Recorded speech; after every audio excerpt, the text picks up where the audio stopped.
Live everywhere. Daily Co's Radio on netrootsradio.com presents David Waldman. Kagro in the Morning Show.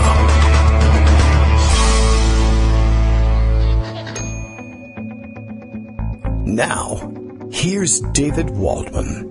Hey, good morning, everybody. How you doing? It is Monday. We're going to fake that it's Monday. Monday, November 6th, 2017. I left off on Friday having spent another whole day on the Donna Brazile story, which really feels like perhaps overkill. And I spent the weekend, I'm telling you now that I'm going to spend the weekend.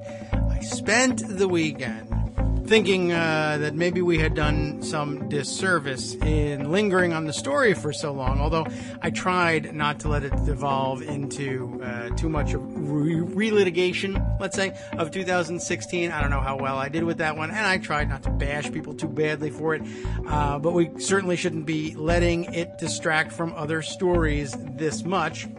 But it's one of those complex, nuanced stories, and what are you going to do about the fact that there are a lot of dissatisfied people who could otherwise be voting for Democrats? I still think a coalition needs to be built, and it will necessarily mean giving away the store in some cases to in situations where you ordinarily would either wish you didn't have to or might even prefer not to for various reasons, but sometimes you got to make concessions. And that's the nature of coalitional politics. So you can mull that one a little bit in our off hours, but it is time for us to catch up on a couple of other stories which have no doubt been supplanted by the weekend's activity. The president has flown off to Asia for a tour of, I don't know, some number of countries, all of which are in Asia, conveniently enough. Isn't that convenient? They moved them all to one place. But he's got Wi-Fi on Air Force One, and so he's tweeting on the way over there. And so we won't be rid of him for the weekend. But the volume may be less. Although I'm not certain that there will be less discussion from him, because usually a round of golf keeps him quiet. He doesn't tweet when he's golfing, and that's always good news. Anyway, it being a Monday, sorta, I threatened to do this on Friday, which is also sort of right now. But I threatened to do this. I don't know if it's a great idea for a Monday, but I've got a couple of stories that are sort of, like I said, on Friday, end of Friday's show. Why do I even bother getting out of bed kind of stories. Some of them more relevant than others. The more recent of these few stories I have is one that, let's see, I grabbed it off of Raw Story, but I see that it's been covered in a number of places. And, well, let's see. I don't know where the original coverage the Daily Beast. I should have guessed. Well, I have the Raw Story, and then the Daily Beast story. And I think I grabbed the Daily Beast one because, or rather the Raw Story one, because the headline was more succinct. Although I see I just accidentally closed the one I had open. Okay, the Raw Story one, the headline was, "The Right Wing's Favorite Internet Personality Was Just Outed as a Russian Troll." Now, having served it up so well, I'll turn to the Daily Beast for their coverage, since it's the original coverage, and we call their number all the time. This was a really interesting story. Ben Collins and Joseph Cox wrote this one up. Their headline, "Jenna Abrams, Russia's clown troll princess, duped the mainstream media and the world." This is one of those stories that makes me think, what do we even bother with things for? By the way, this would have been a dream job for me. I wish we had been the cyber warriors against somebody else. I would have had a great time working as an internet troll, bothering other people online on Twitter. I need to get this job. I'm envious, I think, more than anything else. I'm more envious than offended. I'm actually more offended. Because something treason. And I hate it. And it's not treason if they do it. But you know what I mean. Okay. Jenna Abrams, who's not real, had a lot of enemies on Twitter, but she was a very good friend to viral content writers across the world. Is that a thing? She's the viral content writer. You're just the viral content aggregator. Her opinions about everything from man-spreading on the subway to Rachel Dolezal, remember her, to ballistic missiles, still lingers on news sites all over the web. One website devoted an entire article to Abrams' tweet about Kim Kardashian's clothes, which all by itself should never happen, and I'm upset that I got out of bed this morning. I don't know. I mean, I know there's there's some nominal value to being an internet troll and bothering people if it'll swing an election, but I don't know. The idea of tweeting an article dedicated to one tweet about Kim Kardashian's clothes. It must have been a hell of a tweet. And that's what the thrust of this story is. Every single one of these tweets was apparently newsworthy, and this is a Russian person. So good job teaching that person English, whoever you are, I think. Let's go on. There was the Kim Kardashian story. The story, by the way, was titled, "This Tweeter's Perfect," all caps, perfect response to Kim K's naked selfie will crack you up. Well, how was it about her clothes then? All right, whatever. Thank goodness then that there are people like Twitter user Jenna Abrams to come to the celebrity's wardrobe lacking aid. And it is misspelled, aid, they put an E on the end, reads a Brit & Company article from March of 2016. I never heard of Brit & Company, but they need an editor. Those same users who followed at Jen, two N's, _Abrams for her perfect Kim Kardashian jokes, are there such things, would be blasted with her shoddily punctuated ideas on slavery and segregation just 1 month later. Was that a setup? Did they do that? Was it tweeting about Kim Kardashian to try to get a following and then switching over? Interesting strategy. Let's see. What sort of shoddily punctuated ideas? This one. To those people, comma, who hate the Confederate flag, period. Did you know that the flag and the war wasn't about slavery, comma, it was all about money? And I don't know whether they used a question mark at the end of that tweet, but because it's being quoted here, it's comma, close quote. Abrams' account tweeted in April of last year, "For those people who hate the Confederate flag, did you know that the flag in the war wasn't about slavery, it was all about money?" I mean, I guess there's always been an economic argument made for it, but of course it centers on slavery. But I don't know what that was supposed to mean. Like, if you hate the Confederate flag, did you know the war was about money? Oh, really? Then I also hate the Confederate flag with respect to money. I don't know what that was supposed to achieve. But the tweet went viral, which, again, we're back in why do I get up in the morning territory, earning heaps of ridicule from journalists, historians, and celebrities alike, then calls for support from far-right users coming to her defense. That was the plan all along. Congressional investigators working with social media companies have since confirmed that Abrams wasn't who she said she was. Her account was the creation of employees at the Internet Research Agency, or the Russian government-funded troll farm in St. Petersburg. Now we're on to the troll farm. Jenna Abrams, the freewheeling American blogger who believed in a return to segregation and said that many of America's problems stemmed from PC culture run amok, did not exist. But Abrams got very real attention from almost any national news outlet you can think of. That's just a poorly written sentence. According to a Daily Beast analysis of her online footprint.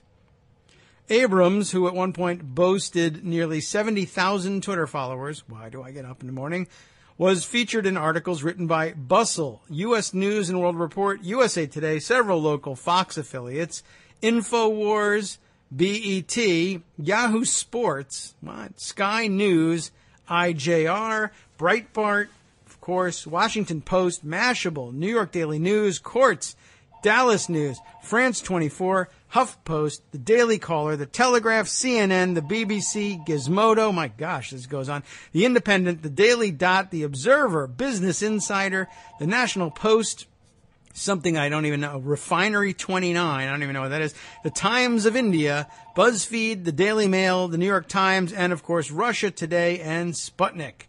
That is such a long list. I could have stopped a long time ago, but I figured since the phone wasn't silenced, I might as well just, it's like a waste of time. I'll just read and the phone will ring and you'll get the idea. Many of these stories had nothing to do with Russia or politics at all. Interesting. Instead, stretching back to 2014, Abrams' account built up an image of a straight-talking, no-nonsense, viral tweet-writing young American woman. Yeehaw!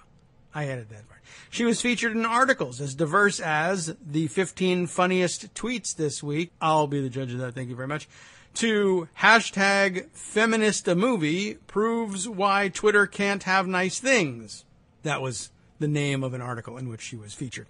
Then, once she built her following, she would push divisive views on immigration, segregation, and Donald Trump especially as the 2016 election loomed. That's just good planning.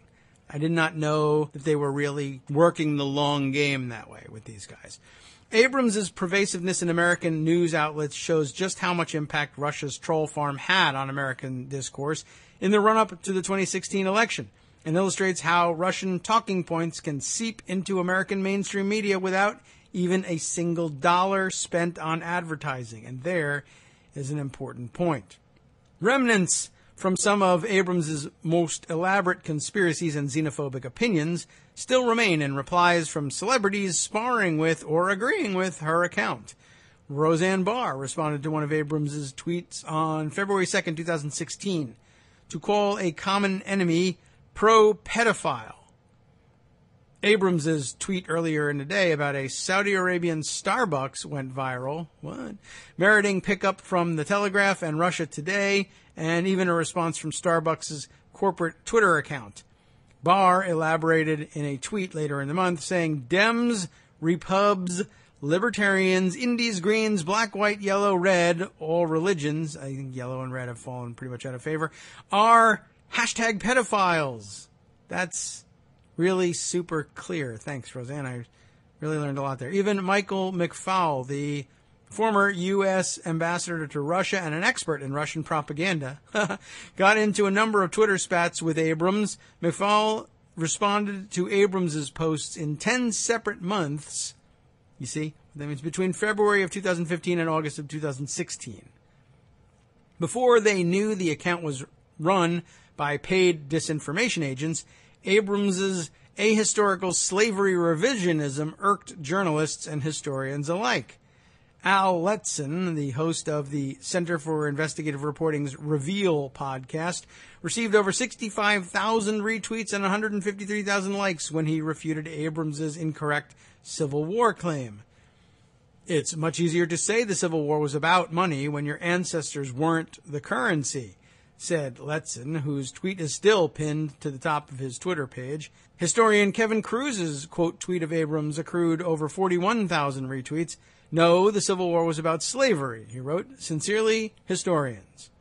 I responded to the tweet because it echoed an argument I'd heard many times, that the Civil War was somehow not about slavery, even when the seceding states and the Confederate government made it quite clear in their own words at the time that it clearly was entirely about slavery, Cruz told the Daily Beast.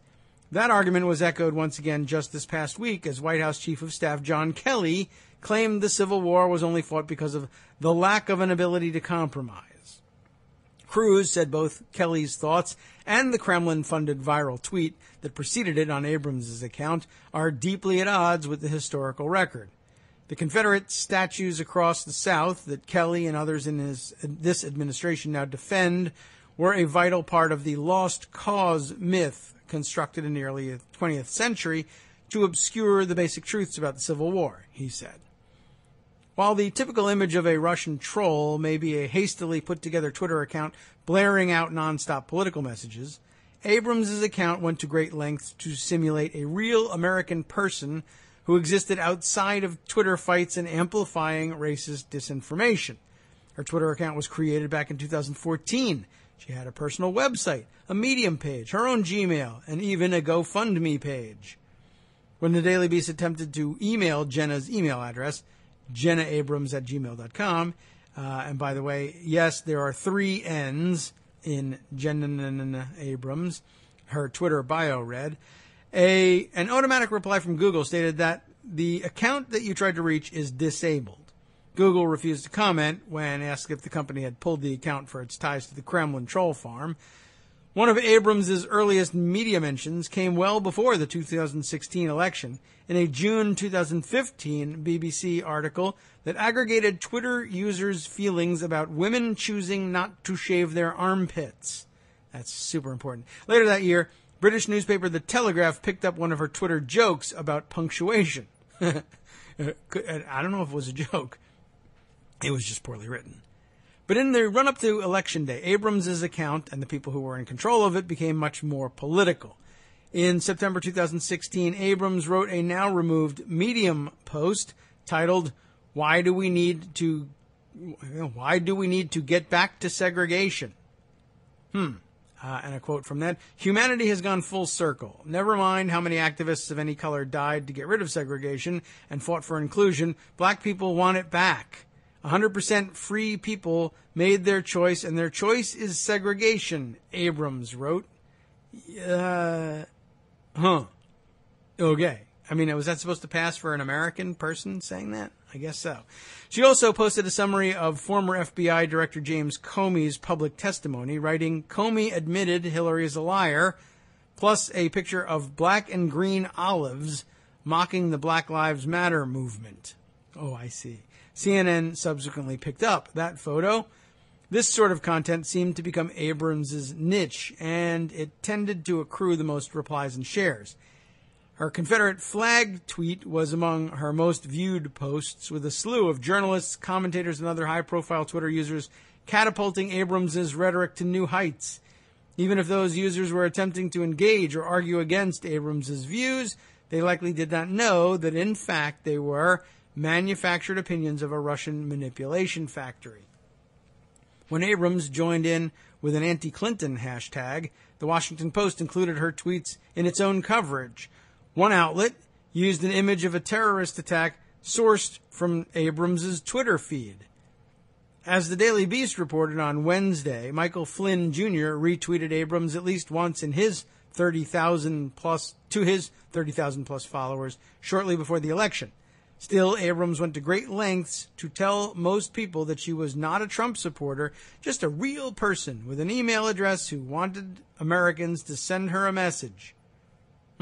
"Calm down, I'm not pro-Trump. I am pro-common sense," Abrams' biography read on Twitter. Any offers/ideas/questions? The Twitter user Iron Ghazi couldn't remember what Jenna Abrams wrote in April that made him pose as a news reporter so he could call her a quote, dumbass moron, but he knows whoever wrote it was pretty vacant. If she got the "Hi, I'm Iron Ghazi from CBS News" treatment, she must have been a moron, he told the Daily Beast. Okay.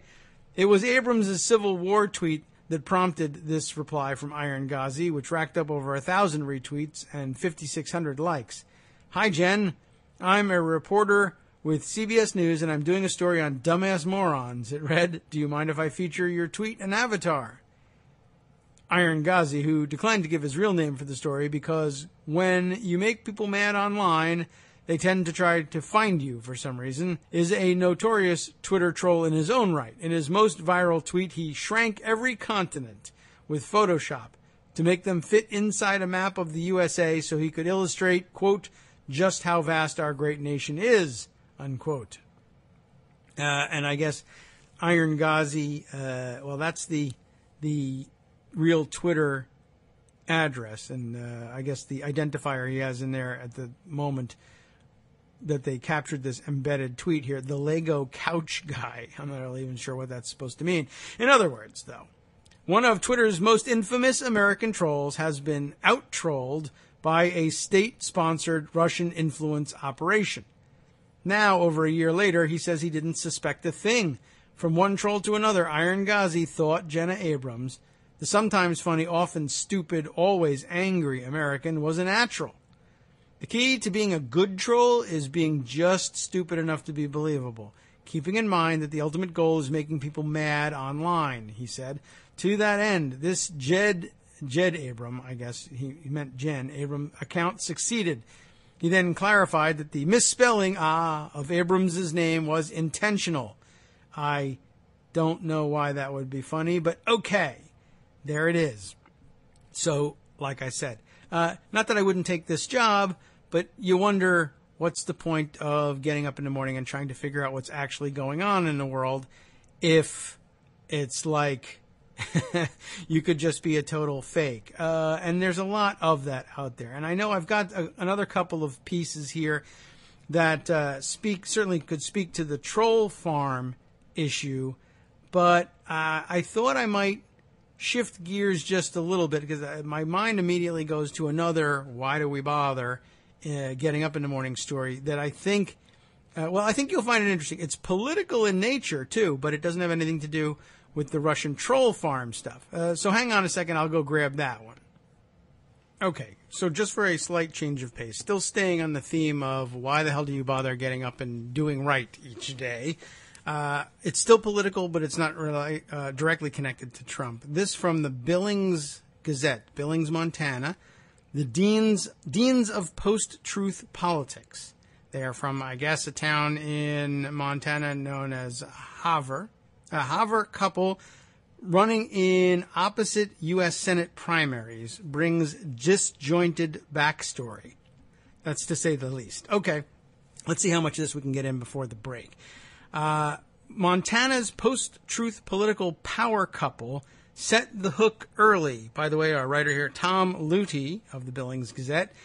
How do we mean set the hook early? By the time anyone questioned the truthfulness of a married couple running as U.S. Senate candidates for opposing parties, the media had already taken the bait. Do we get what's going on here? A husband running as a Republican, wife running as a Democrat, both seeking the same U.S. Senate seat from Montana.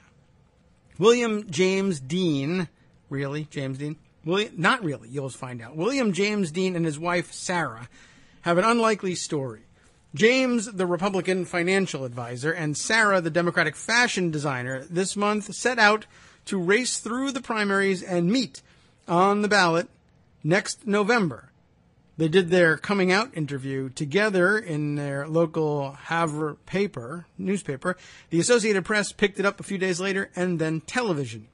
The heavy hitters in Montana's U.S. Senate race were already tearing each other down. The Deans, well, they love each other. They are a team, no matter what. Maybe even conspirators. Conspirators? Oh my, do we have a sound effect for that?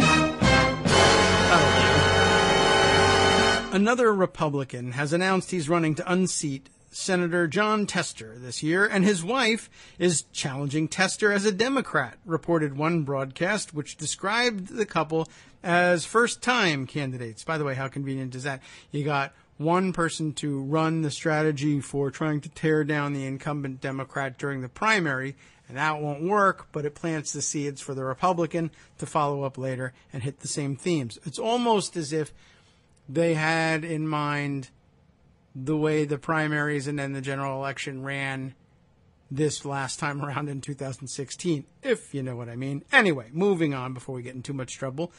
The mysterious origins of the couple. The Deans aren't who they say they are. At least, not exactly. William James Dean is no newcomer. In the last election cycle, Dean, who currently goes by James, filed to run for president in California under a different name, Daniel Lane Dean, the name that appeared on his Air Force Academy diploma and his Hawaiian state bar exam, and a divorce record that shows him being served dissolution papers while working for the Judge Advocate General Corps at Guantanamo Bay. This guy is all over the place. Plus, different names. What? Sarah Dean, though, has used no fewer than 4 names.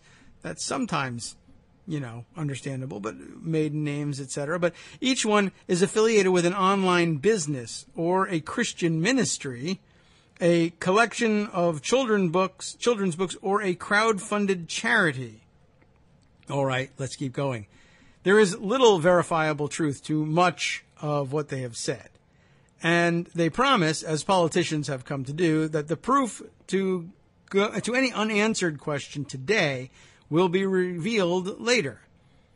Sitting in the atrium of a half-empty Havre shopping mall this week, sharply dressed for an interview with the Billings Gazette, the Deans couldn't confirm they were married, at least not by providing a wedding date or a place where they tied the knot. Let's hold that one for a bit, James suggested. I'm sorry, what?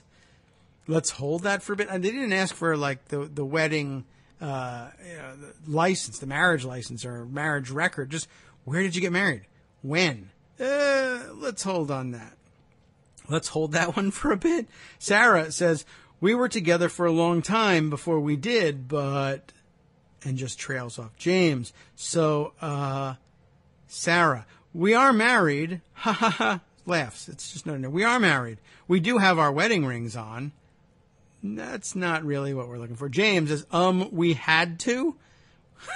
It was not with her father's consent. We had to elope. This is odd, to say the least. Sarah laughed. The interview moved on. We'll have to leave it there. Let's move on. Several of the answers offered by the Deans are like coins in the deep end of a swimming pool. Vaguely recognizable, but not reachable. The couple asserted that they were the only ones who could save the country, and only if one of them becomes Montana's next U.S. Senator.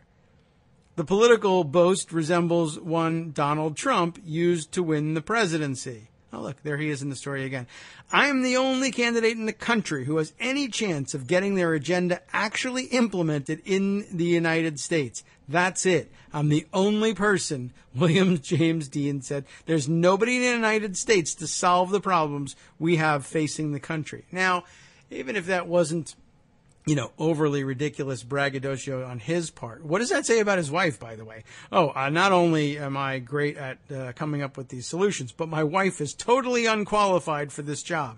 But I do love her and support her, and I wanted her to run, and that seems very odd. I mean, eventually, I guess you're going to have to say I'm more qualified than she is if you were to both meet in the general election. But it's a very interesting take, just because, of course, it goes way over the top. Like, I'm the only one in the whole wide world who can actually get this done. And the idea that this guy, as a freshman senator, is actually going to implement anything in terms of policy in the United States Senate, well, as we know from watching the United States Senate now, full of veterans as it may be, the chances are just about slim to none regardless. Anyway, we will take the first of our now unnecessary but by now familiar breaks from today's show and be back after these messages from our own station. This time, we'll be right back.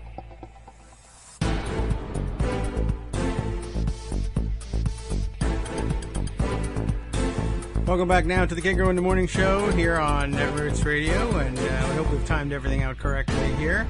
And we may have to do some editing after the fact. But, okay, let's continue then, shall we, with the article about this very odd, allegedly married couple from Havre, Montana.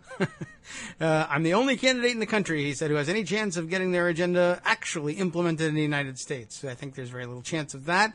But he certainly thinks a lot of himself, and you're going to have to do that if you want to make it in the world of politics. The Deans are a riddle Democrats and Republicans can't fully unwind.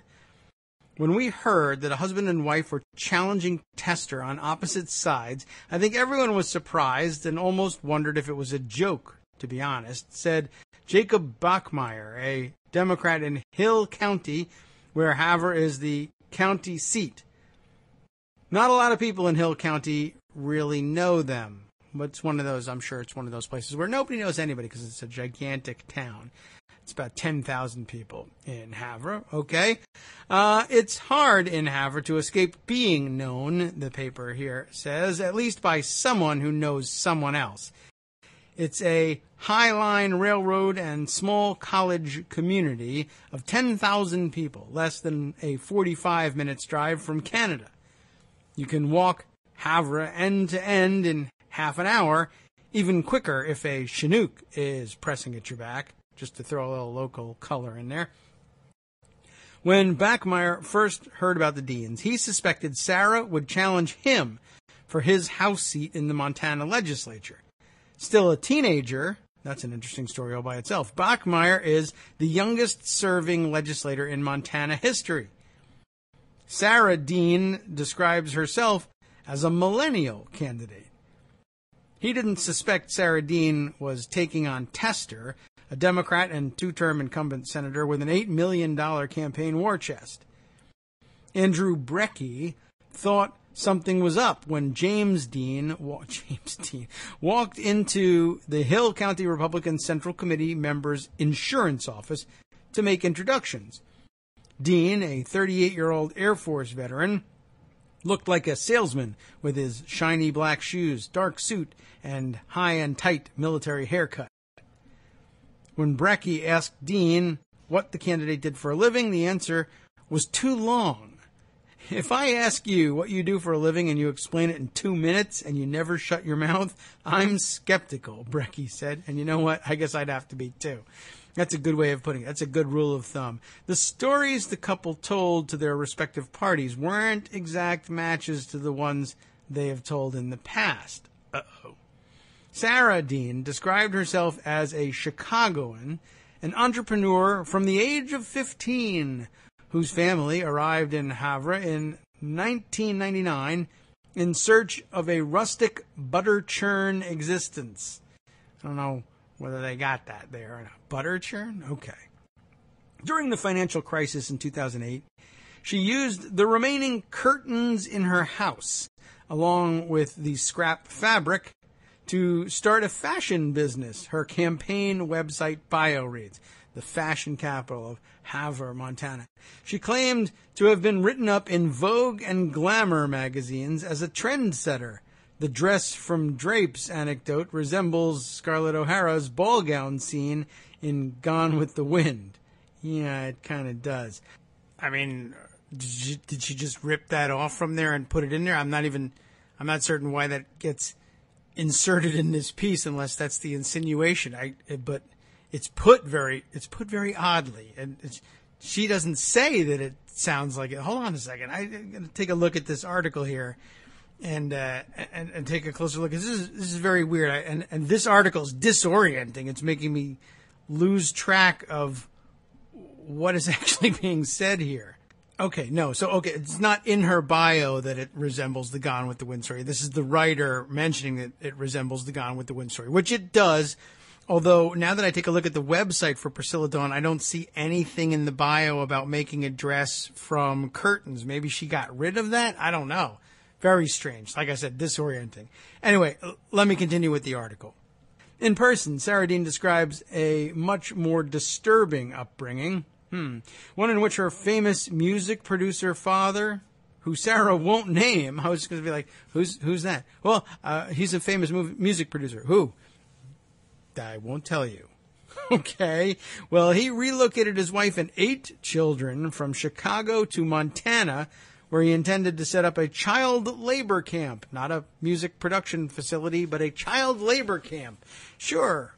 That's exactly what most people would do. A butter churn child labor camp. That's the butter churn existence. We churned butter and nothing else, 20 hours a day. It was a tough upbringing. Sarah told the Gazette she escaped from the camp at age 25. Now, just a second here. Well, you know what? Let me read on and then I'll get to my other question. But he wanted us to grow up in a little house on the prairie lifestyle, but he also had us to be his slaves. This guy required a lot of butter, I guess. I want you to grow up like Little House on the Prairie, but captives and working as slaves. That's not Little House on the Prairie. I don't even know if Havre, Montana is prairie land. But okay, moving on.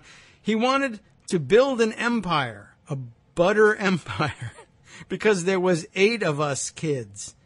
That's, I believe, at least enough for an empire with 1 or 2 to spare. I believe the definition of an empire is a starting basketball team plus at least 1.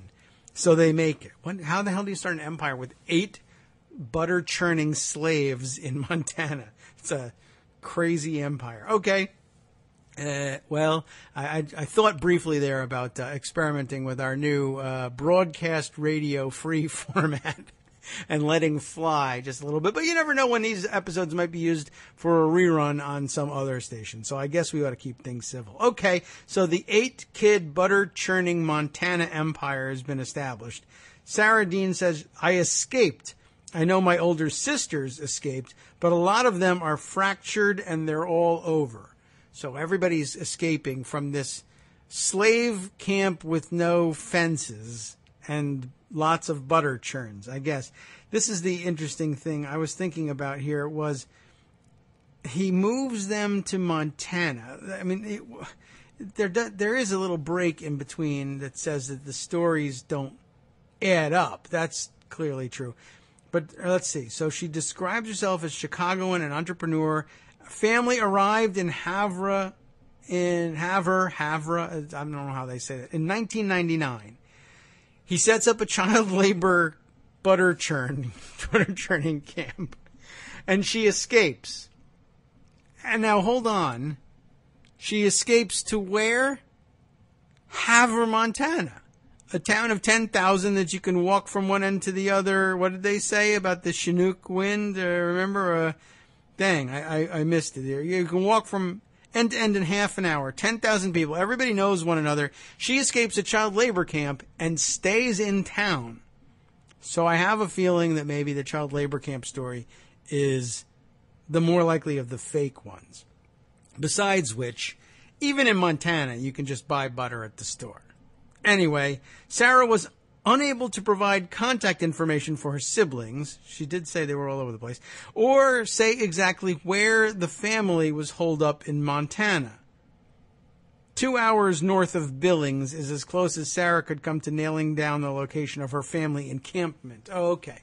So maybe the family encampment is in place X, but in the other story that she tells on her website, campaign bio. Now, this is the dark story that she tells in person, but on a campaign bio, she says she arrived in Havre in 1999. Although I guess that's possible. Maybe you were encamped in a child slave labor butter camp 2 hours north of Billings until 1999, and then she escaped and went to the small town where nobody would ever know you, even though you then begin running for Senate, of Havre, Montana.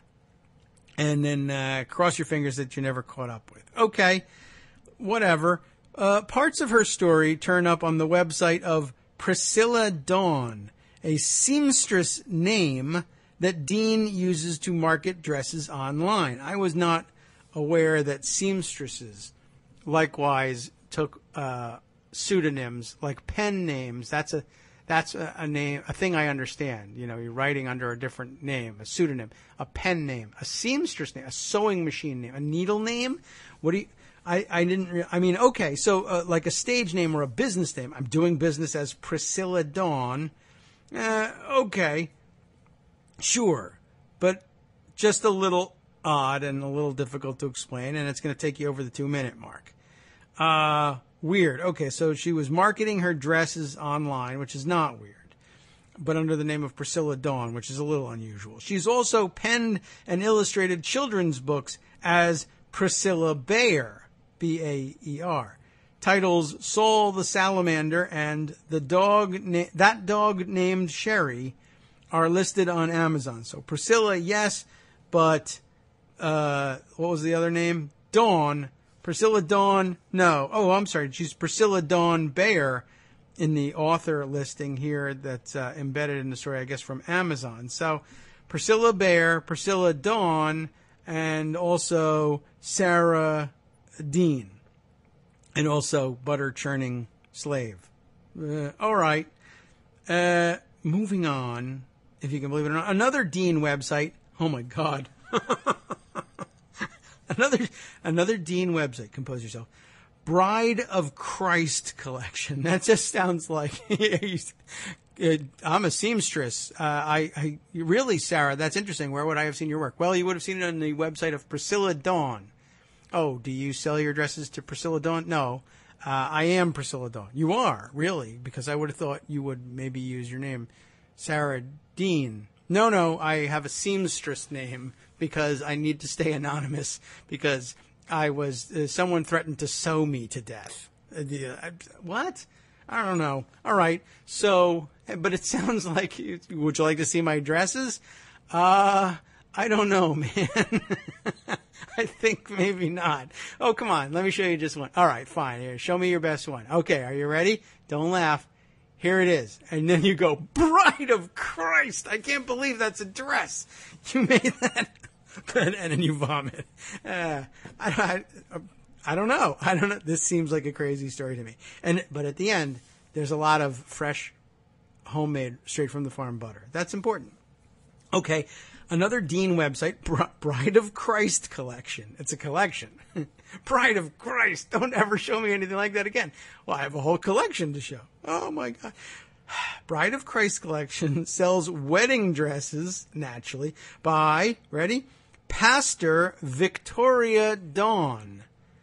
Isn't that interesting? So Priscilla Dawn Bear, Sarah Dean, and Pastor Victoria Dawn, butter churn, bride of Christ vomit. This is a person who's running for Senate. But crazy people run for office all the time. But why don't we all just be one of these people? I will say this. It would make it exciting to get up in the morning. Who am I today? Am I going to churn butter, or am I the bride of Christ? Wow. Well, never a dull moment, I guess, if there are 17 people in your head. The contact number for the business is the same phone number Dean supplied to the Federal Election Commission on her Senate campaign's statement of organization. That is to say, the phone number for Bride of Christ. Check us out at www.brideofchristcollection.com. It really says that. Well, so what else is there? Sarah Dean said she uses alternative names for business purposes, but on GoFundMe.com, where Dean presents herself as a San Francisco women's ministry pastor in need of $3,500 for, quote, going to India to feed the widows. And she's capitalized widows, just to throw that in there. It's hungry widows in India. I have butter. You can bring that. And I got a dress for you. And maybe, beggars can't be choosers. You're a widow. Here you have some butter and the most horrible wedding dress you've ever seen in your life. I don't know. I didn't look at the dresses. Maybe they're gorgeous. The minister goes by the name Priscilla Dawn as well. She's from San Francisco. She needs $3,500. Oh, no, I'm sorry. She's not the minister. It's so confusing. How can you keep this straight? I got to just read it. She goes by alternative names for business purposes on GoFundMe.com, where Sarah Dean says, I'm a San Francisco women's ministry pastor in need of $3,500 to go to India and feed the widows. I go to the pond and feed the ducks. I'm going to India to feed the widows. Okay. Priscilla Dawn, who's Priscilla Dawn? The dressmaker? No. I don't remember. Pastor Victoria Dawn is the Bride of Christ one, not even the San Francisco pastor. Priscilla Dawn is the dressmaker. Priscilla Dawn donated money to Sarah Dean's GoFundMe campaign, $135, and offered Sarah a message. Thank you for your servant's heart. Happy to give and spread the love between my two fake names. Wow. Other business personalities also interact. This is really good. For $244, Bride of Christ customers get prophetic messages and prayer, a deep healing session, a jeweled crown, and among other things, fresh butter. Not even that. Of other things, a presentation of the customer's business to funders at www.bridgeinstitution.com, which is presented as, quote, an institution, that makes sense, that funds small businesses. How interesting. So, I guess $244 to Bride of Christ, where I thought you bought dresses, wedding dresses. Am I wrong about that? You get prophetic messages, prayer, deep healing, a crown, and a presentation from of the customer's business. What the effing F is this? I don't know. You have a business, and so if you want your business, you can present your business to bridgeinstitution.com. I'm confused as hell about what Bride of Christ does. I think I saw. I might be wrong. It's not wedding dresses. Didn't I just read that? Yeah. Bride of Christ sells wedding dresses by Pastor Victoria Dawn, but also deep healing, crowns, and an introduction to the Bridge Institution. That's all correct. I have it right. I don't know what you do. $244 shouldn't cover the cost of the wedding dress, but maybe they're cheap wedding dresses. I'm used to expensive wedding dresses. But wow, you got a jeweled crown and a healing session and an introduction to the Bridge Institution. What is that? The Bridge Institution. Well, William and Sarah are listed on the, quote, Church of the Bridge page of Bridge Institution as coaches in divine destiny and aligning your life, business, or job to God's plan for your life. The institution's services run the gamut from helping heroin-addicted military veterans, that is super specific, to large-scale engineering projects, which they make out of butter. They don't. The contact number for the Bridge Institution is the same number James Dean provided to the FEC in his campaign filings. These people are bonkers. It was William James Dean's telephone number that tied him to an online professional biography where he cited his law education at the University of Hawaii at Manoa.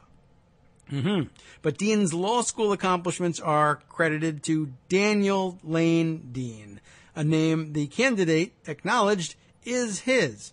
Daniel Lane Dean, according to Air Force records, was a student at the Air Force Academy. His yearbook lists the slender-framed Dean's cadet nickname as Beefcake. Wow.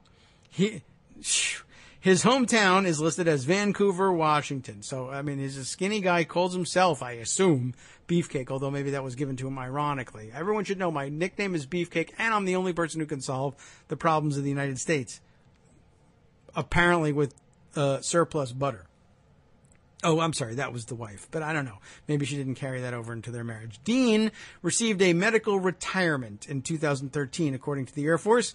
The candidate told the Billings Gazette he changed his name for religious reasons, but he was cut off by Sarah Dean, who grabbed his arm.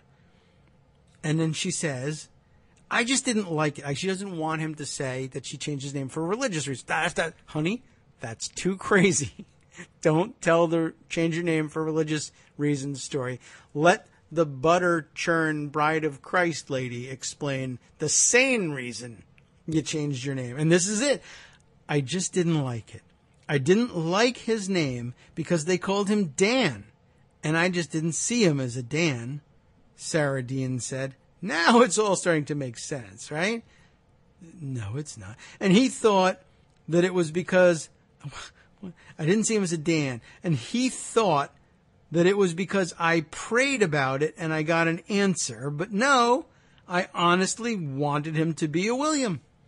And I got a freeze on this. He thought it was because I prayed and I got an answer. But no, something honest happened. Not the prayer and getting an answer, but an honest thing. I honestly, wanted him to be a William. And I told him, you have to be a William. I didn't like his name and all these complications that went with me thinking of him being a Dan, and I'm just like, I'm over this. What do you do with a person? I guess you put butter on her. At the end of the day, what else can you do with this? That's really remarkable. There's more. Hold on. Democrats and Republicans, at least the ones who have visited with the Deans, question the couple's backstories. I think you have to. But not their motive for running for Senate. The Deans have an economic theory for retooling banks, insurance companies, and even how the dollar is valued.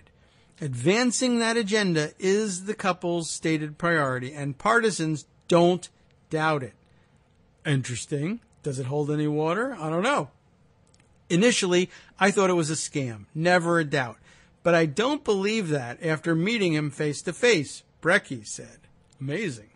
James Dean's children live in Havre with their mother, which explains why the candidate relocated there from California, Brecky said.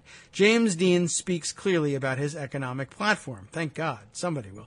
The Deans explain their economic solution. I thought that was going to be a setup. But the Deans explain their economic solution by starting with flat incomes, which for the middle class, adjusted for inflation, haven't increased for more than 3 decades. Okay.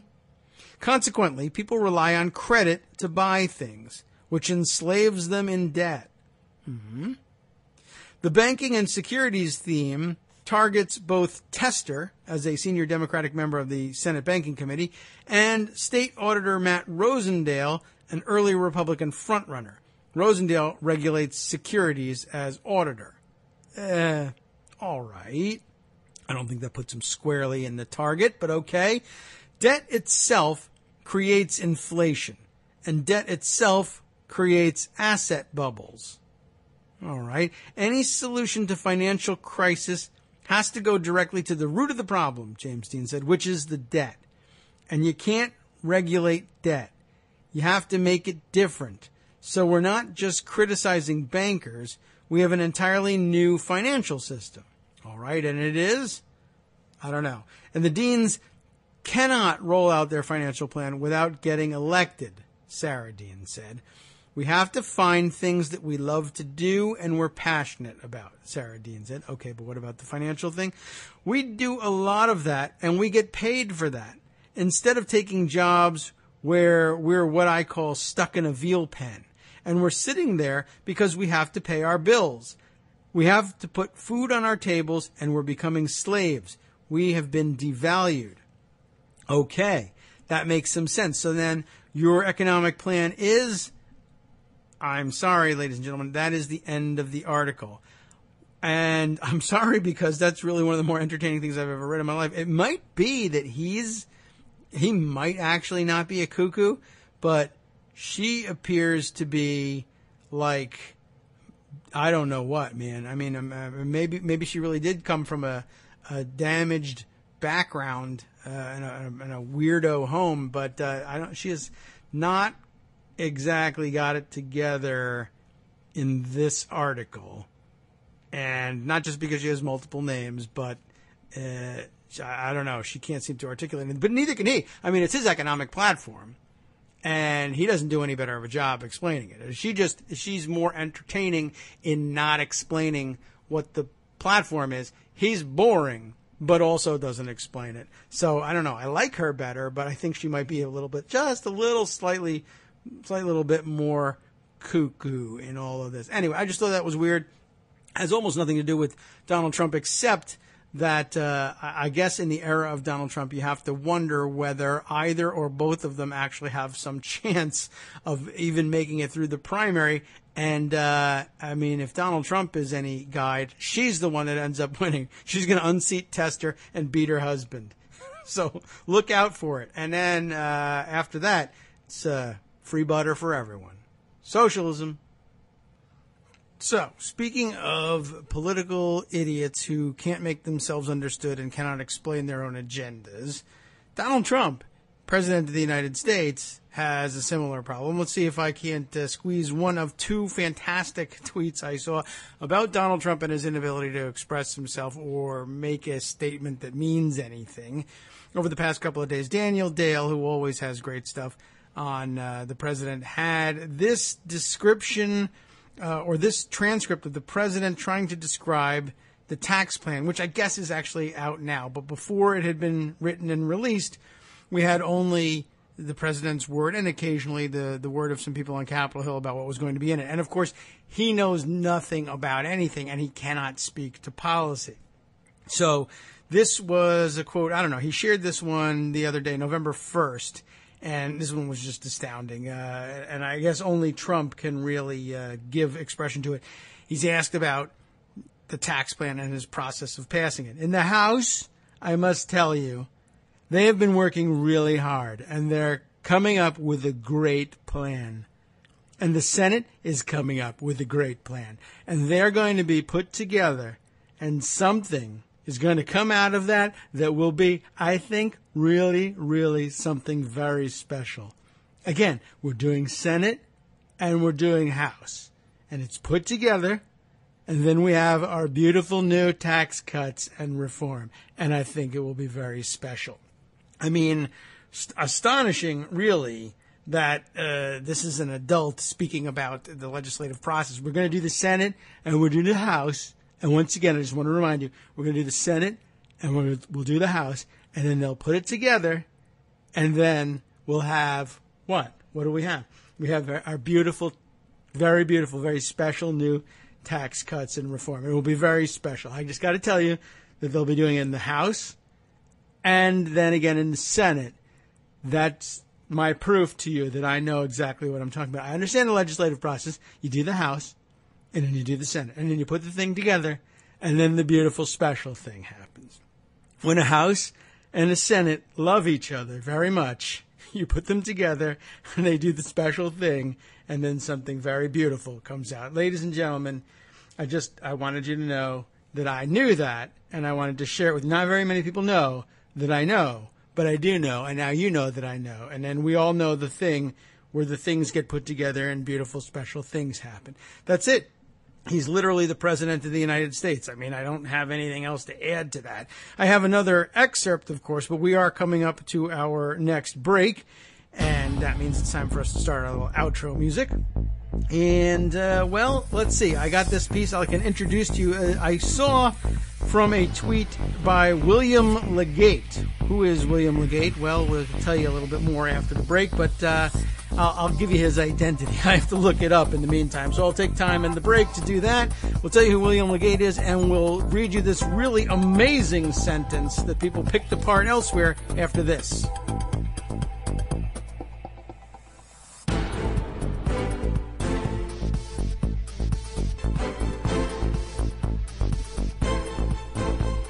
Welcome back now to the Kagro in the Morning Show here on Netroots Radio. Oh my, the music seems like a little bit loud today. We'll have to pump that one down a notch.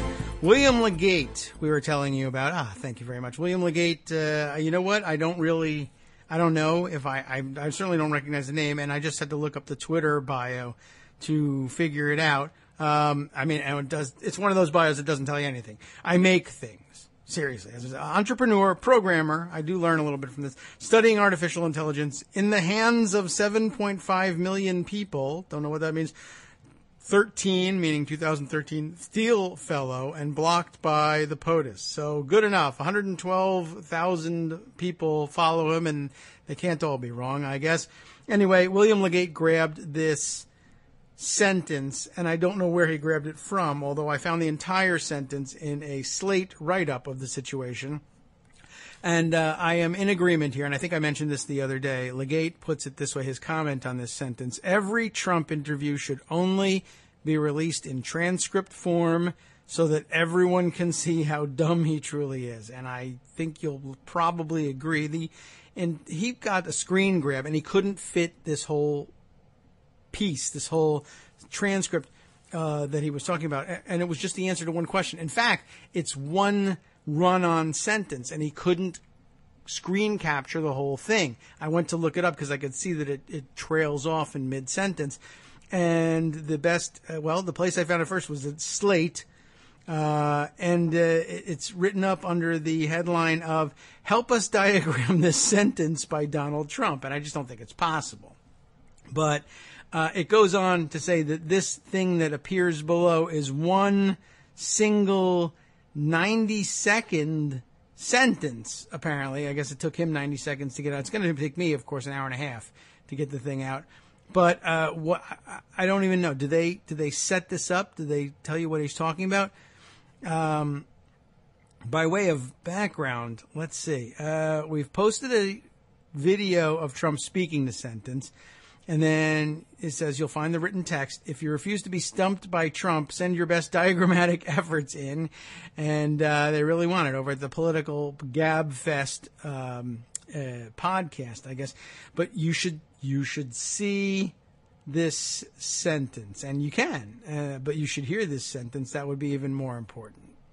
All right, so before we begin even reading this sentence, I had to look up elsewhere to find out what was the background of this sentence. And I noticed in doing so that the diagramming, the sentence that they want to diagram is very old. It's from back in July of 2015 that Slate was doing their Let's Diagram This thing. And I looked it up, and I have the Snopes article. Apparently it's so convoluted and stupid sounding that it had to be the subject of a Snopes.com article for people who wanted to debunk the thing, like, was it real? And it was, so it's rated true, and it comes from a July 19 Now, wait a second. How could this be? July 19th, 2016 speech in South Carolina. But how could that be the case if the entry from Slate is 2015? Maybe they got the date wrong. Maybe it was July of 2015 that he makes this speech. I don't know. It's linked. Let's just open it up. We'll go to the South Carolina paper. This is more research than I thought was going to be necessary for this thing. But let's see. The South Carolina paper that reports on it has a date line of, yes, July 2015. So Snopes, the fact-checking site, got the facts wrong. July 19th, 2016, Republican presidential candidate Donald Trump appeared at Sun City's Magnolia Hall in South Carolina to deliver a noontime speech. The event was an otherwise unremarkable campaign stop, save for one portion of Trump's speech transcribed below, in which he apparently started out attempting to criticize the nuclear deal that the Obama administration negotiated with Iran, but veered into, well, you'll see, a minute and a half long sentence that spanned his uncle's academic qualifications, his own education, Democrats denying Republicans credentials, the power of nuclear technology, the number of American prisoners freed by Iran. I don't want to spoil it or anything, but you get the idea here. So, okay, we'll hold it up alongside many other examples of him being absolutely incredibly stupid. But I don't know why this one caught my attention this time, but I missed this one the first time around.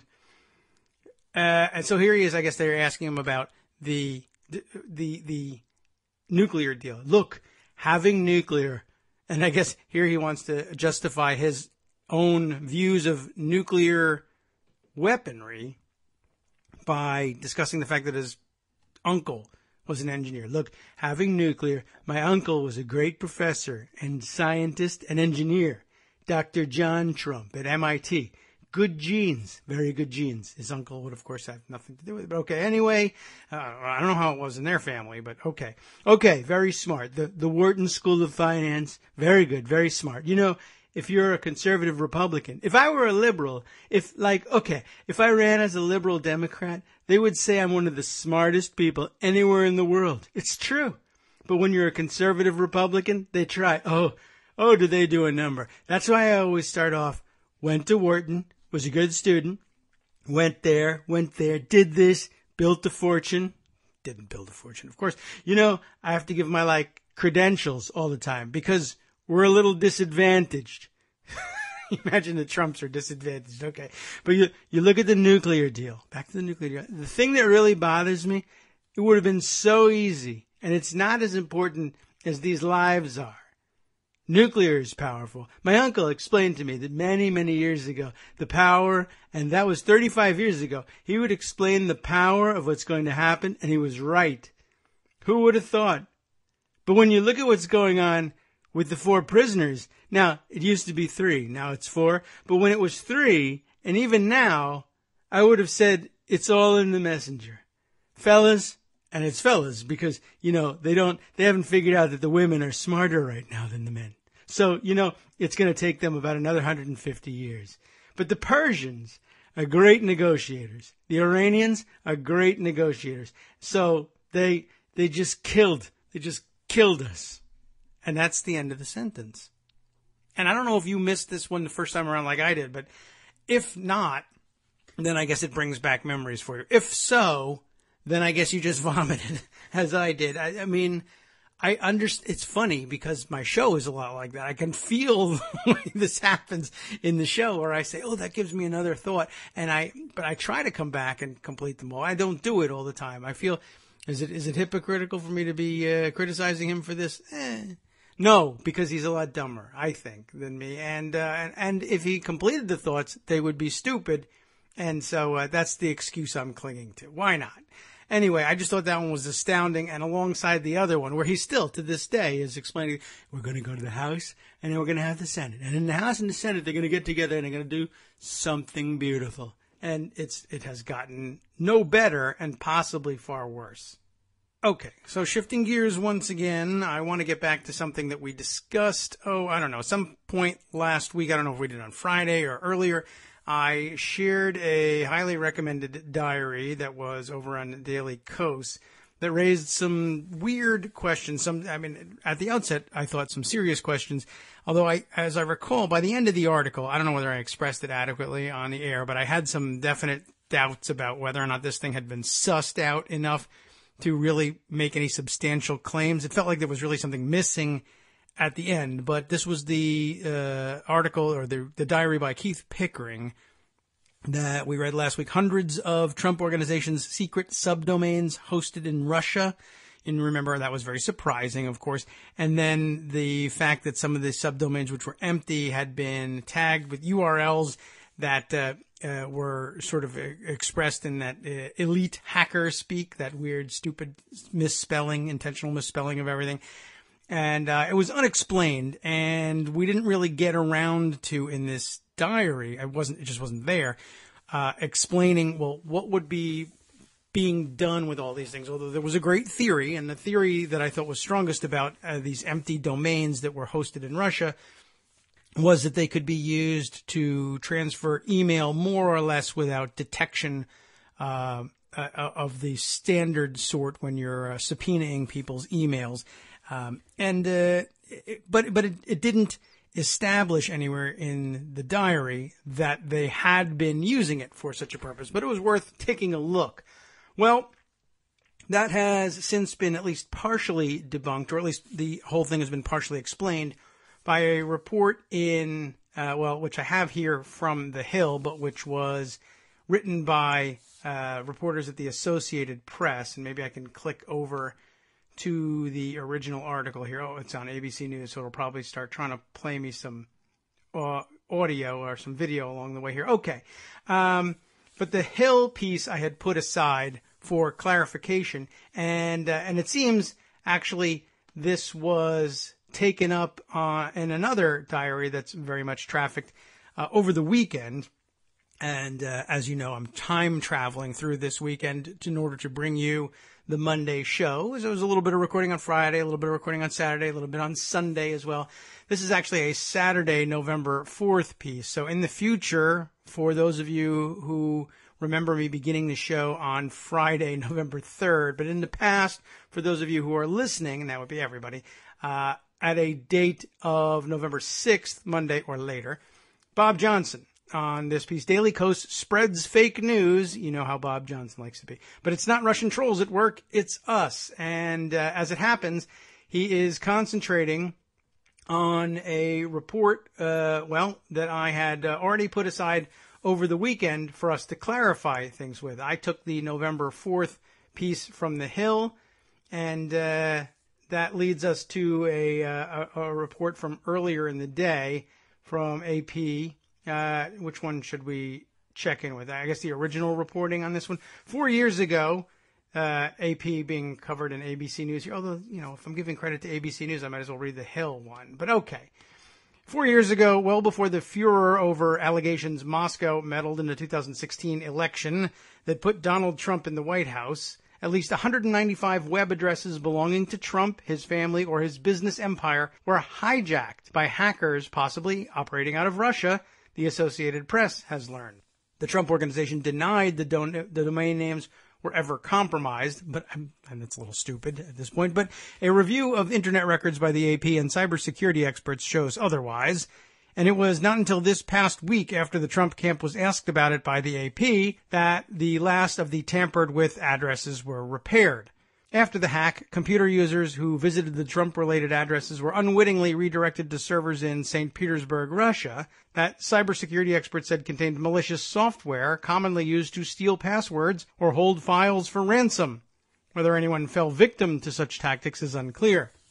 Further mystery is who the hackers were and why they did it. I guess I'll pause at this point to say, I guess for those of you who might have been, and I could see why you might be angered by the assumptions made in reports like the diary that we read last week and the tweets on which it relied, and I can understand that. It is interesting that I guess it rose to the level that AP thought it was worth asking questions about, and they got a clarification, and I guess you could say the process worked. But yeah, it was there was a little too much conjecture going on there. But at this point, I don't know that I could say it was blameworthy or terrible or even resulted in anything bad. We got a good clarification here. And at this point, it would not surprise me. That's why I have to admit, I went in for the explanation that Keith offered, that you might really just be looking at a non-email file transfer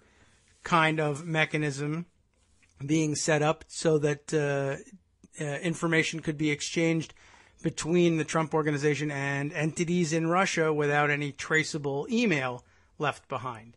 I don't know that they won't yet find such a thing, but AP gets an explanation for this one, and so we'll continue sharing it. A further mystery is who the hackers are and why they did it. The discovery represents a new twist in the Russian hacking story, which up to now has focused mostly on what U.S. intelligence officials say was a campaign by the Kremlin to undermine Democrat Hillary Clinton's candidacy and benefit Trump's. It is not known whether the hackers who tampered with the Trump addresses are the same ones who stole Democratic officials' emails and embarrassed the party in the heat of the campaign last year.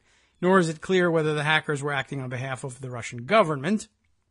The affected addresses or domain names included donaldtrump.org, donaldtrumpexecutiveoffice.com, donaldtrumprealty.com, and barontrump.com. They were compromised in two waves of attacks in August and September of 2013, according to the review of Internet records. The attacks took place as Trump was preparing to travel to Moscow for the Miss Universe pageant. Interesting. That gives some significance possibly to the 2013 date.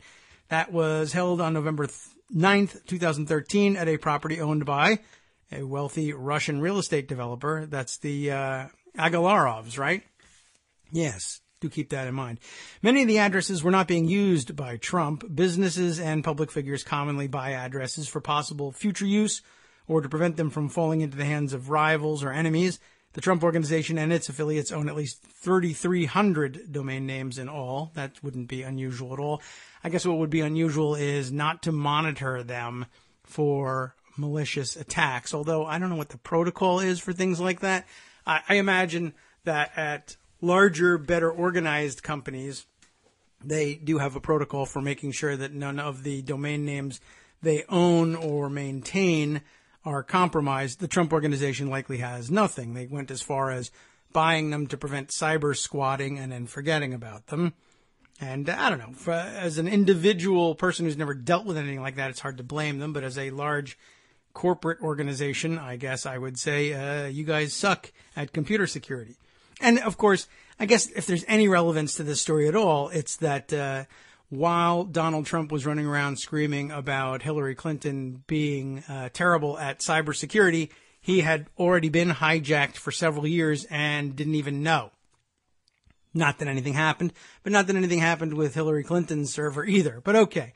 Anyway, accounts at GoDaddy, like any site that requires a username and a password, are often subject to malicious messages known as phishing attacks, which are designed to trick people to reveal that personal information to hackers.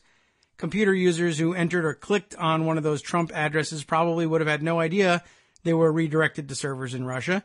Within days after the AP asked the Trump organization about the tampering, the affected web addresses were all corrected. So it doesn't take long. You just have to know that you should check for these things. The White House referred questions to the Trump Organization. The FBI did not respond to a request for comment. GoDaddy spokesman Nick Fuller said the company had no breaches of its system in 2013 and has measures in place to monitor for malicious activity. Fuller would not discuss any customers in particular.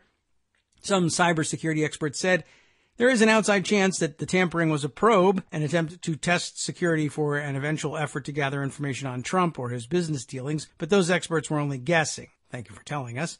There was no evidence the hackers ultimately broke into server computers at the Trump Organization or other Trump interests. This is beyond me, said Paul Vixie, CEO of the San Mateo, California-based internet security company Farsight Security Incorporated. I have simply never seen a benefit accrue from an attack of this kind. I'm at a loss unless it's a demonstration of capabilities. Vixie said the Trump Organization's apparent failure to detect what was happening probably suggests inadequate cybersecurity at the company. There's no way something like this could go by in the Bloomberg empire without this being seen. Vixie said. And I guess that's the point, and probably the only point of the news about the hack, now that we know a little something about what actually happened. But I thought it was worth going back, just offering that as an effort to at least fill out, if not entirely correct, the record. We still don't know exactly what happened here. We don't know exactly how it was used, if it was used at all. But at least it offers a plausible explanation other than the ones we were guessing at when we read the diary originally. There's another bit of time travel that we have to catch up on as well. An article covering what happened on Saturday. I picked up this one from Ryan Grimm in The Intercept. What happened in Saudish, as I say, Saudish Arabia last night, and how Washington corruption, enabled it. Yeah, something very strange going on in Saudish Arabia that makes them more Saudish than usual and gives us a good reminder, I think, of the difference between what actually goes on in Saudish Arabia and what might go on in a modern nation state of, say, Western Europe, that, as we might understand it, which they're trying their best to emulate there, but they don't really feel the need to follow all the guidelines, because after all, it is just one big Saud family compound, and the rest of the people who live there are guests or workers. The mass arrest of high-ranking Saudi businessmen, media figures, and royal family members Saturday has shaken the global business community. Among 10 other princes and 38 others, the roundup netted Prince Alawid bin Talal, one of the world's richest men, who owns significant shares in everything from Citibank to Twitter. Remember that?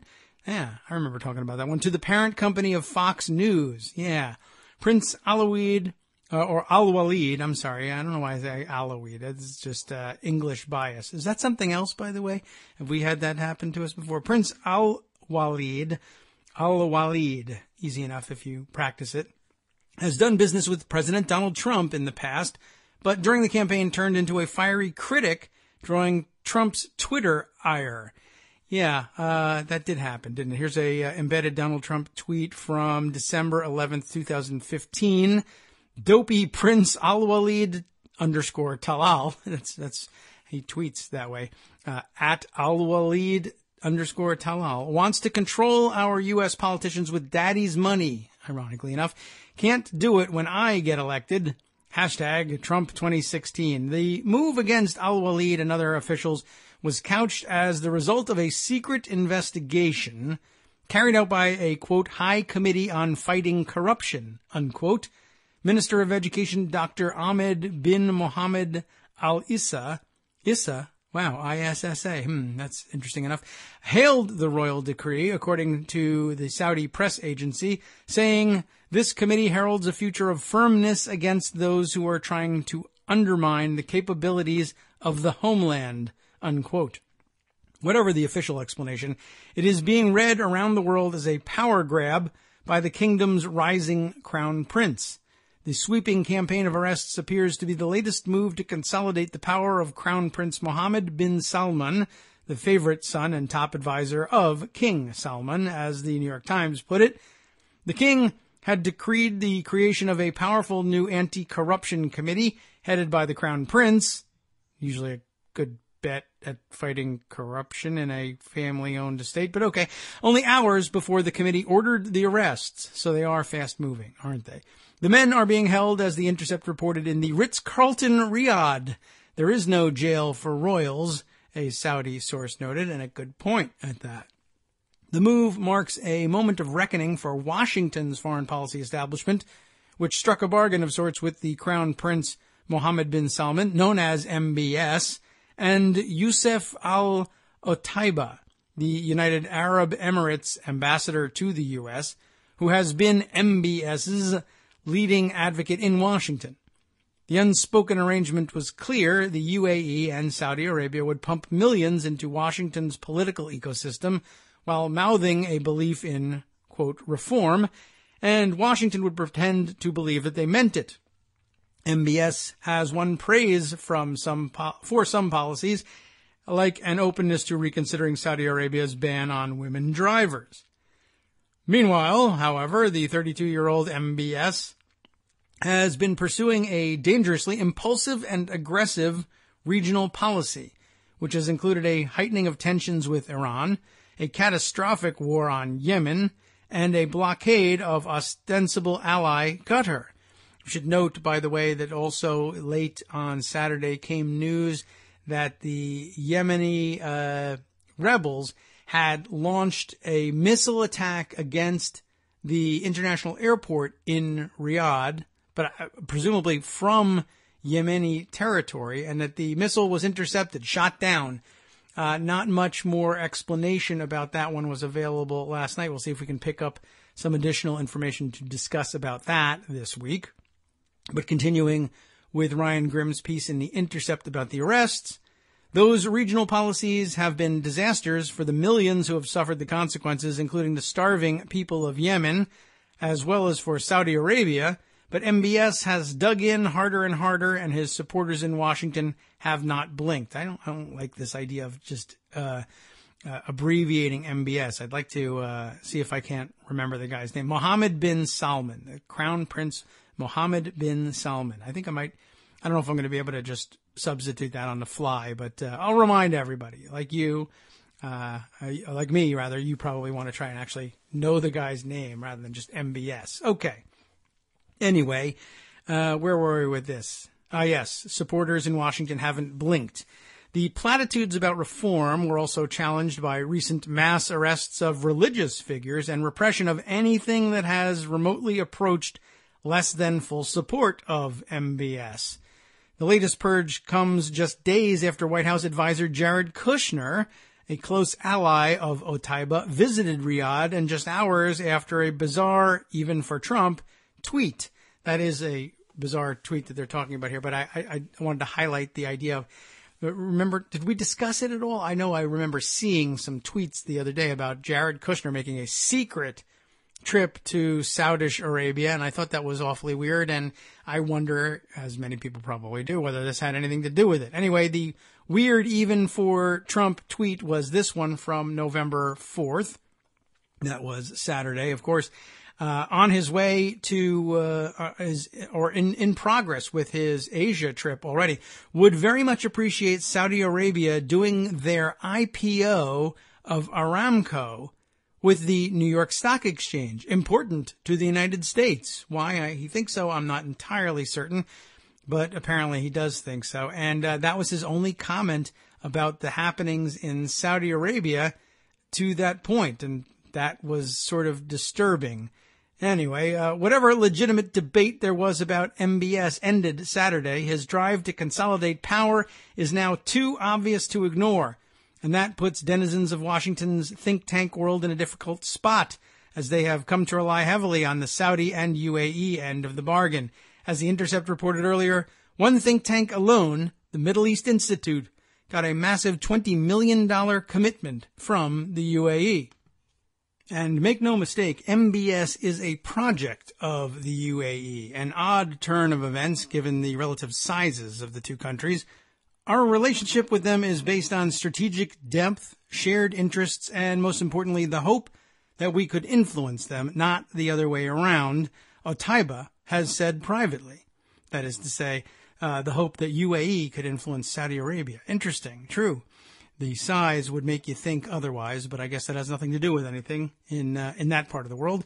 For the past 2 years, Otaiba has introduced MBS around Washington and offered assurances that of his commitment to modernizing and reforming Saudi Arabia, according to people who've spoken with him, confirmed by emails leaked by the group Global Leaks. And now, of course, facing our next break, the last break of today's show, we'll continue with this article shortly and bring you more, stream of consciousness coverage from the time travel weekend as we head into the exciting part of our music. Let's see if we can't finish up this paragraph here.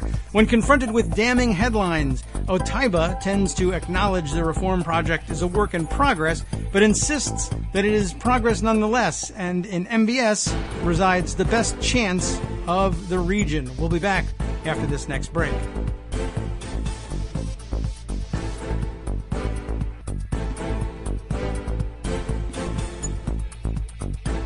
Welcome back now to the Kagro in the Morning Show here on Netroots Radio with our last segment for today's pre-recorded Time Travel Monday. Let's see, when we left off, we were in the middle of this Intercept article from Ryan Grimm regarding the arrest events in Saudi Arabia over the weekend.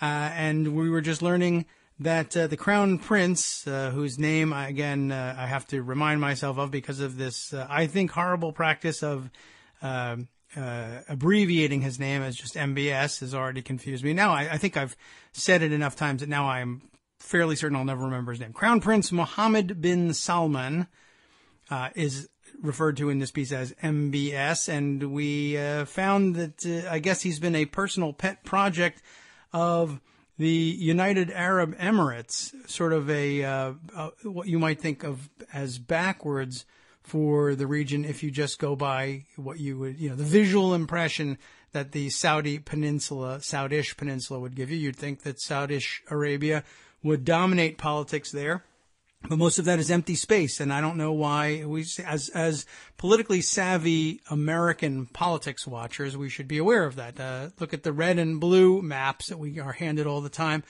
about either congressional or presidential elections, and we are reminded that vast swaths of that red part of the map is empty space or sparsely populated space. I guess the same would be true of the Saudish Peninsula. And I guess if you're all sitting on billions of dollars and vast oil wealth and enormous armies and enormous influence that goes with both, then it won't matter how much empty sand you have behind you. And I guess we shouldn't be surprised by this. Anyway, we had just learned that that MBS, Mohammed bin Salman, apparently I guess we're back in the no puppet, you're the puppet frame of mind that we have going on here in the United States, the UAE standing firmly behind him.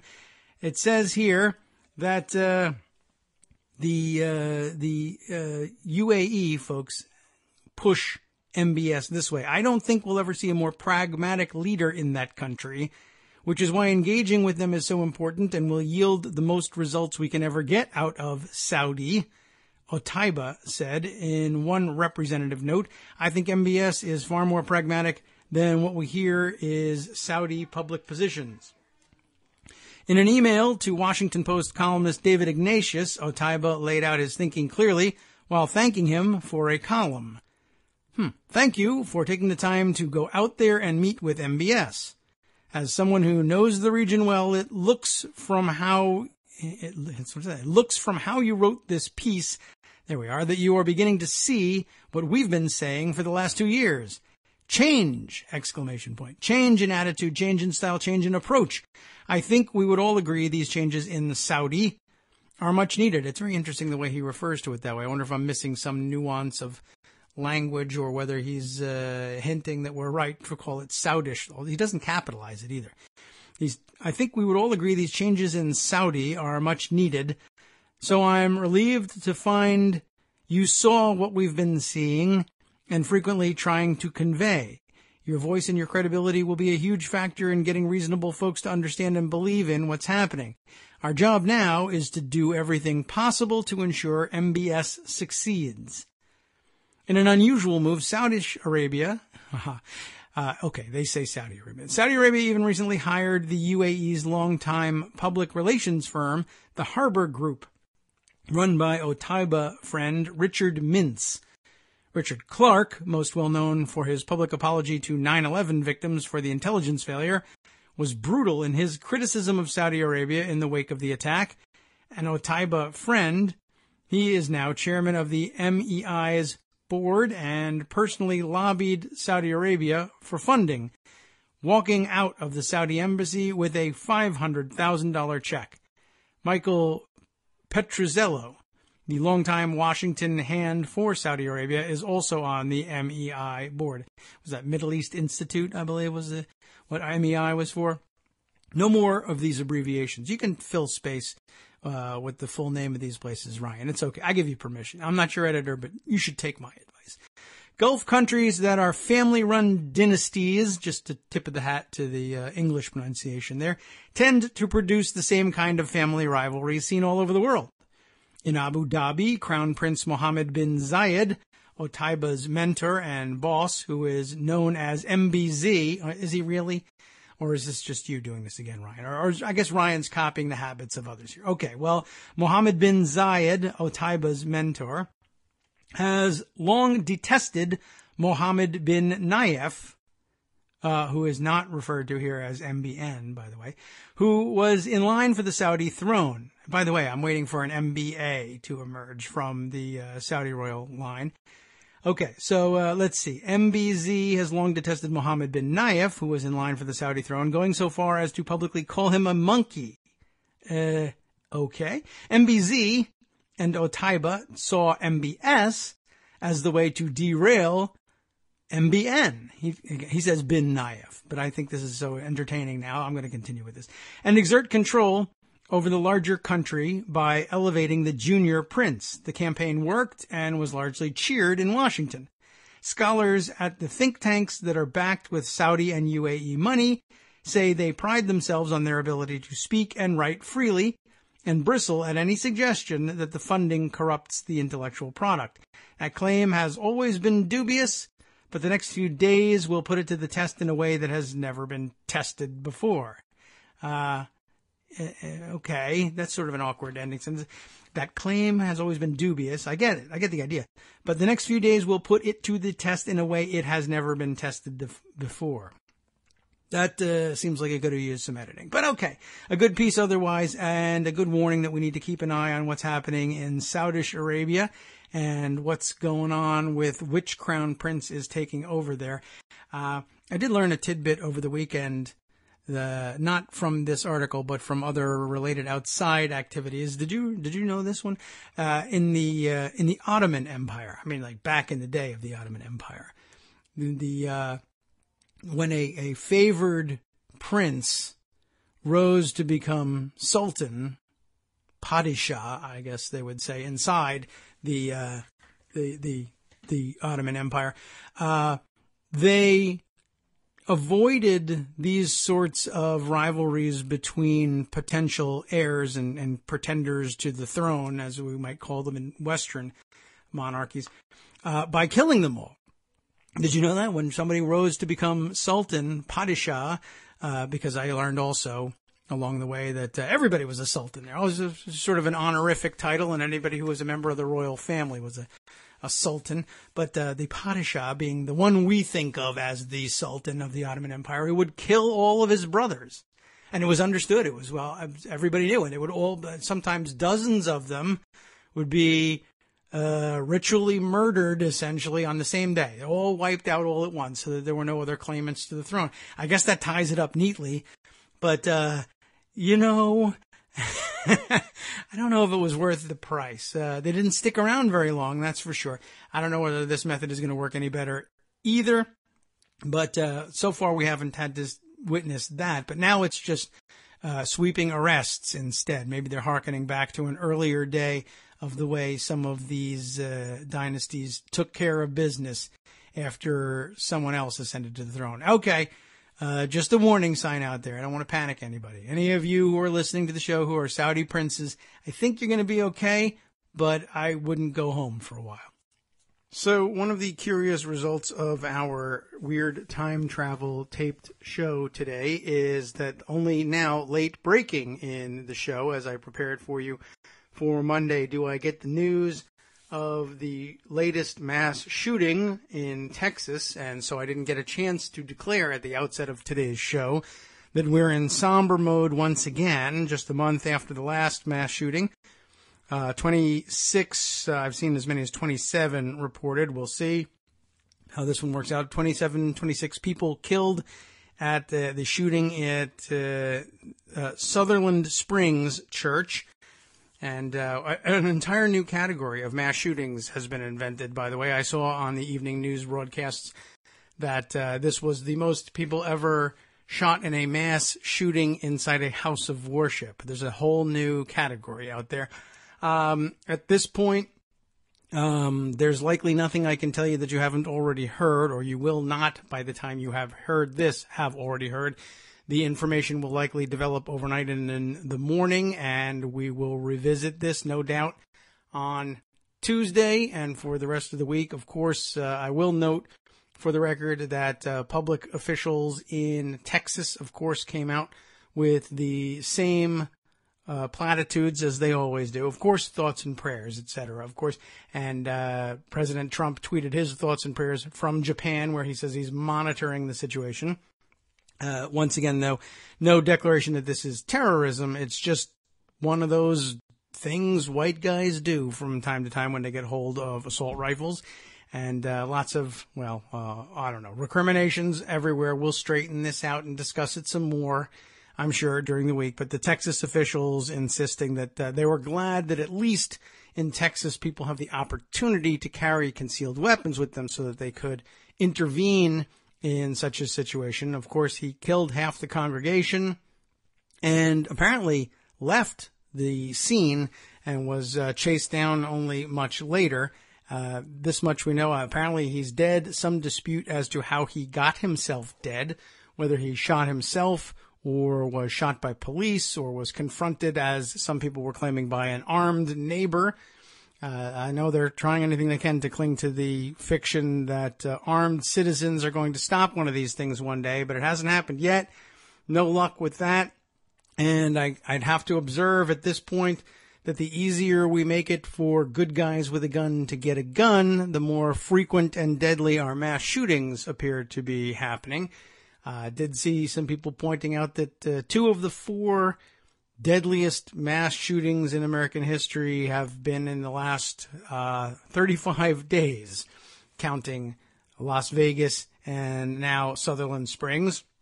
And, that's pretty remarkable. And, of course, people pointing out the frequency with which these things are perpetrated with AR-15s. And, I know we'll be talking about this for some time. I can't do it justice today. I can turn my attention to trying to round up some of the other big happenings of the weekend and trying to decide which one I will focus on with our remaining time. There's news from everywhere.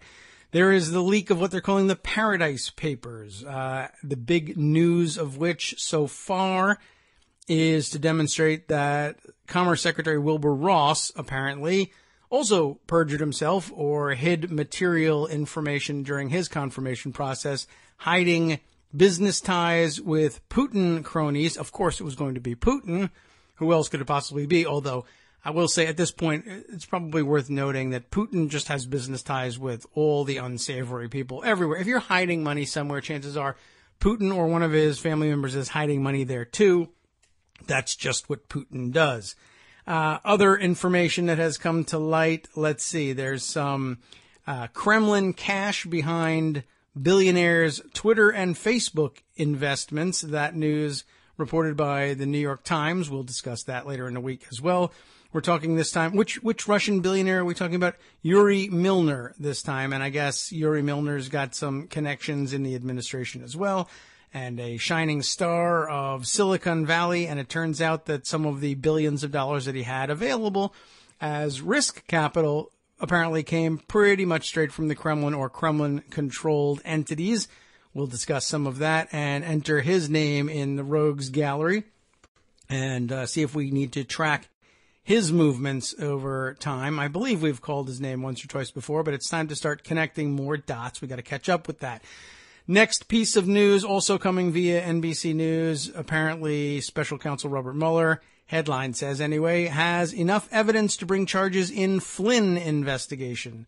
Meaning, of course, notorious international super spy Mike Flynn, who we've known has been involved in espionage for some time now, ever since we found out that he illegally installed the internet access in his office when he was director of the Defense Security Agency. You'll remember that we heard that and tweeted that out in November of last year. So it's about a year. What's that other unit of time we use very frequently? Yes, that's right. A year. Once around the sun, please. Okay. Well, anyway, it's been a year, almost, not quite, since we began tweeting wildly and, irrationally probably, that Mike Flynn was a spy. But this one, we'll see where that gets us. I figured he was up. I thought it might be an indictment of Flynn that we ended up getting last Monday, but it was Manafort instead, and how much fun has that been? Anyway, let's see. What other fun things are developing? Oh, yes, Robert Mercer stepping down, whatever that means, from his hedge fund, and apparently he's going to sell off his share of Breitbart to his daughters. That would be plural daughters. Rebecca, we know. I don't know the name of the other one. I think we've mentioned her on the air at one point, but her name doesn't stick with me. I don't know whether that's really considered divesting himself of the problem, but we'll have to figure out exactly what that's all about. Some of the best conjecture I've seen so far reminds us that the Renaissance Technologies, apparently in a running dispute with the IRS claims that this hedge fund, and I guess Mercer himself, owe some $7 billion in back taxes. They dispute the charges and have been looking to create some sort of novel legal argument for weaseling out of them for some time now. And I guess that's probably one of the better explanations for Robert Mercer's sudden and extraordinary interest in politics. He's always been a little bit political, but very fringy political. Never really participated that heavily in the political process so far as we've known. Rebecca seems to be more political. But what drove this extraordinary move into politics just all at once? And, one good explanation is if I can just buy the presidency, if I spend $1 billion doing it, how much would it cost for one guy to basically change the direction of the country and buy the presidency for somebody else?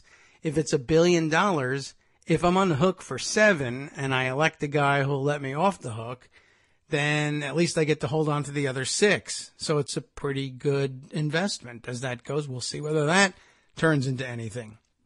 Let's see, a few other interesting things likely to require discussion. I guess at this point, this is a preview of the coming week of the show. Lots more discussion, of course, of sexual harassment issues, including the note that, I saw the first indication of national news outlets reporting on reports of sexual harassment by female legislators. And I'm sorry I even fell into that trap.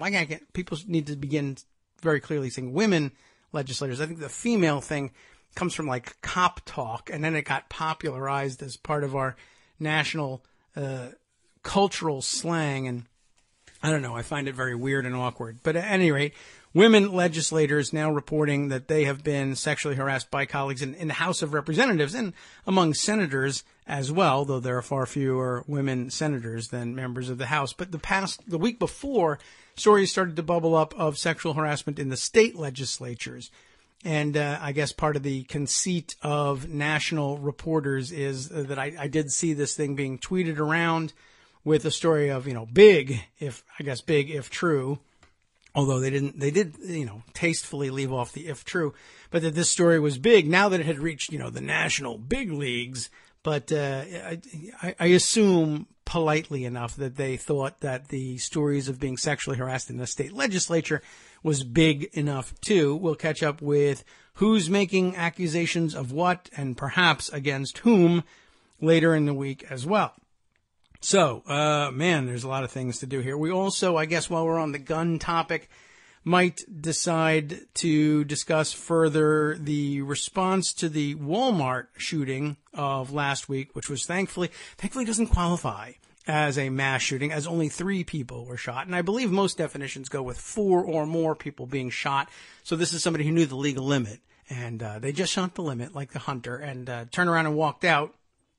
And by now you also will likely have heard about this one, but in case you didn't, I just thought it would be worth pointing out there were plenty of armed shoppers in this Walmart in Thornton, Colorado that got shot up the other day, and plenty of whom drew their weapons. Not a single one of them managed to find or confront the shooter or take a shot at them, which is a good thing considering how many people did draw their weapons. The downside, one of the downsides that I hadn't thought of, we've all theorized that many shoppers pulling out weapons would likely confuse police that arrive there, and somebody might get shot or some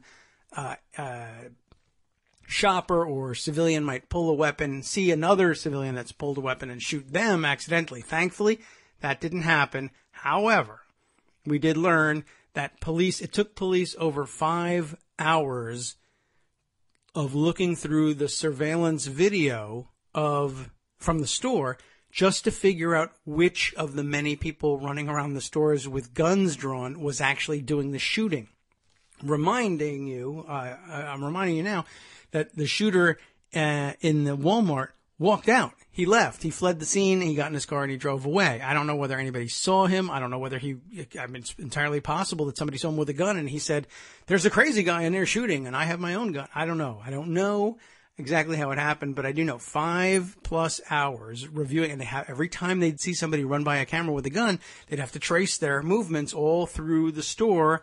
And then only when they saw that person not fire any shots could they eliminate them as a suspect. And then on to the next detected gun. So I hadn't even thought about that one. The video review. Wow. There's a lot going on out there, everybody. Okay. Like I said, we'll absolutely be coming back to these subjects and more. One other thing, and I don't know whether this is going to carry us through to the end here, but Donald Trump is crazy. I don't know if I have mentioned this to you. But I got a hold of this story on Sunday. This is the first of the Sunday stories that I picked up from Axios. And you know I love going to Axios. You know that I try not to. But I grabbed this one, and there are many. But the one I picked up that I thought was, in fact, quite weird when I saw it mentioned on Twitter as weird. Their one big thing story of the day, government of one. What are we talking about? The government of one, well, of course, the one is Donald Trump. And we did mention, I think, on Friday, his approach to filling in the lower levels of the federal bureaucracies, where he said, "No, it doesn't matter. I don't need to fill those people in. The one who matters is me. I'm the one who's important here," Mr. Narcissist says. So I don't really need to fill in those other levels. How about this addition? This is actually, newly reported, but I guess took place back in June. It says here, our reporter on this one, Jonathan Swan, in the Axios morning edition here. In late June, President Trump hosted a group of Native American tribal leaders at the White House and urged them to, quote, "just do it." Do what? Extract whatever they want from the land they control. I am surprised that he was even willing to concede that they control it. However, the article continues, the exchange turned out to be an unusually vivid window into the almost kingly power that Trump sees himself as holding, and which he has begun describing with increasing bluntness. And we really do have to keep an eye on this, I think. The scene was recounted by a source in the room and confirmed by another. The White House didn't dispute the story. The chiefs explained to Trump that there were regulatory barriers preventing them from getting at their energy. Trump replied, "But now it's me. The government's different now. Obama's gone, and we're doing things differently here." There was a pause in the room, and the tribal leaders looked at each other.